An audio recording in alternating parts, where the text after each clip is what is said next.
Andrew, how are you feeling today? Not bad. Not bad. Yeah. Not It's bad. been a long day, but I'm okay. We're towards the end of the week. Yes, that doesn't mean that it won't be. I'm not sure I have an end of the week. I can relate to that. So usually it's weekends are busy. On Saturday, I have my program on RTK 103. So Saturdays I'm up at the same time like I do during the week. Mhm. I'm at the studios usually at about 7:30. Not later than that. The program starts at 9 and I go straight to 12.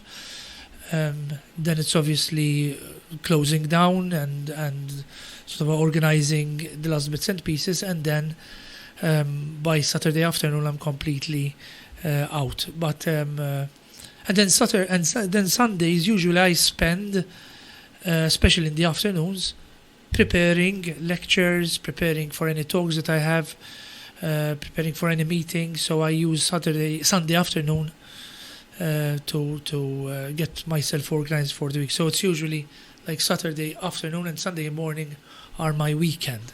Okay. So yes. How does that work for you in terms of work-life balance? No, it doesn't work. That doesn't work. Look, first of all, I enjoy what I do. I enjoy being at university. I enjoy my experiences at university. I enjoy meeting students, researching, but and I also enjoy broadcasting. Broadcasting I've been doing for these last probably 17 or 18 years, if not more. Always on radio, except for 1 year. Well, I did a couple of years on F Living when they started. Okay.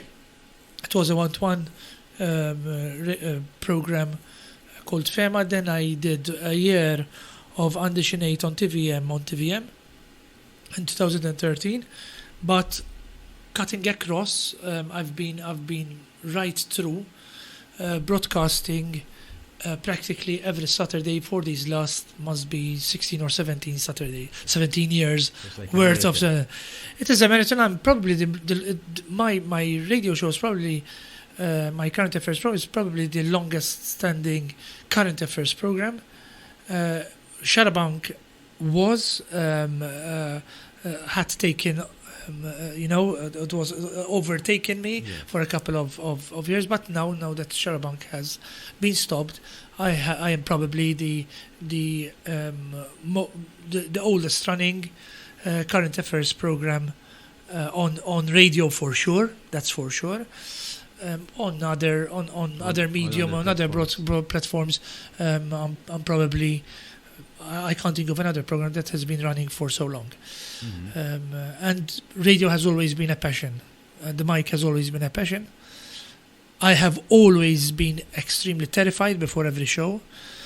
I get very irritable physically. I'm uncomfortable. I'm extremely excited. Very tense before every radio show for Why these is last. that? I don't know. When I didn't feel that, usually the program doesn't turn out as good as I would have expected. Okay. It's probably because my character is that way. When I have something which I want to perform well in, I have that feeling. It works the same way when I have lectures. Thankfully, I have blocks of 3 hours of lectures, so it happens once every 3 lectures, not once every lecture, which would have been even more complicated. So I get anxious, I get stage fright until 5 to 7 minutes before the lecture or the radio program. Once I'm in front of the mic, ready to go, I'm good. I'm good. Then I'm fine. Then I'm comfortable. Then I could do anything, be myself in the most natural way, and obviously discuss the issues that we have on the agenda. All right. And during the program, it must be very challenging to coordinate the conversations as well, because you do handle debates and you do handle difficult conversations and you do ask difficult questions. I ask the questions that I want an answer to. So, in a way, it is a bit of radio is also something that I do for myself. So radio is a way of me getting to understand a number of issues. So it is very rare that I will be discussing issues which do not interest me directly, even though they might be very important issues. Let me give you an example. Let's say there's an issue with, I don't know, something related to economy. I'm interested in economy, but in the sort of the broader sense of the economy, the concept around the economy, the choice of economy that we are making, the choices that we are making on how to apply our economy. But if you had to stay telling me, about inflation, GDP, and all this stuff, then I wouldn't be interested, even if it is at the heart of the public debate, even if it is at the center of the public debate. So I only discuss issues that are of interest to me, because I always say to myself that I am part of the audience. I have a position on most subjects that I discuss. I often claim those positions. I often say what those positions are publicly, what these positions are, and I do not shy away from those positions, because I believe that people who are listening to me need to know where I'm coming from. Let's say we are discussing abortion. I cannot not, if there's this debate on abortion between the pro-choice and the pro-life, I cannot have this debate and the people who are pro-choice do not know that I am pro-life.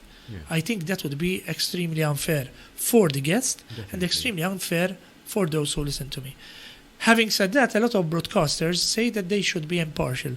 I think there's only one moment where we're going to be completely impartial, and that is when we are laying on our faces up in our coffins. Apart from that, we always have positions on everything that we come across. So I do transmit that. Luckily, when it comes to subjects that I debate, I am interested in most issues that are happening. So I rarely leave important issues which are on the national agenda not debated.